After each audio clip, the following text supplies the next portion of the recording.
So you don't need pro level gear to make good YouTube videos. Now, I know some of you who have watched my recent videos and also my live stream, and you've seen my setup, and you might be thinking, well, easy for you to say because you already have all the gear and a nice setup, Adam. Well, that wasn't always the case. Let's rewind back and have a look. Let me just point out, the following videos were made without using pro level gear. Once again, bringing up my Pixel Mystique game development channel, 4,000 subscribers.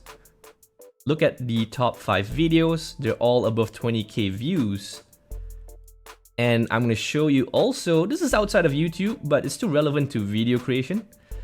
This is my Udemy course. It's a bestseller. More than 5,000 students have enrolled. And look at that, top companies offer this course to their employees. So there's a B2B element to it as well. And all of these were not made by using pro cameras. They were all made using these things you see on screen right now. A Logitech webcam and my smartphone. And so here's the tip. Use what you have. Start before you're ready and just hit record. And you'll be amazed at what you can achieve with whatever you have lying around. And then later on, once you have more experience, once you make more money from your YouTube channel, you can think about what is the next item you want to upgrade. And it doesn't have to be everything. You can always buy things in batches and upgrade the most important thing first, one after the other. And think about this. The point here is that it's not the quality of the picture or the image of the video that is so important, but what matters is your content quality. So just a quick look at the comment section.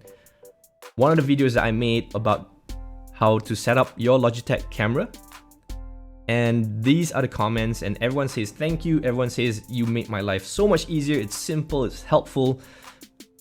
They even ask follow-up questions. I try my best to answer. Some people say it's very clear, very easy to follow the steps. Love it. So these are the kind of comments that will indicate that you've done your job to deliver the value that your video is supposed to and answer the question or deliver on a promise of your YouTube title or the YouTube thumbnail. And opportunities will come in other forms. Again, people took notice of the Udemy course I created, and there are other companies out there who are investing into the future of online education, and they've invited me to give a talk and share my experience about creating the Udemy course. And that was an unexpected surprise. That was interesting, and I was able to share my knowledge as well. So do you need help making YouTube videos? If you're using a webcam, check out this video right here. If not, check out this video if you're using a smartphone.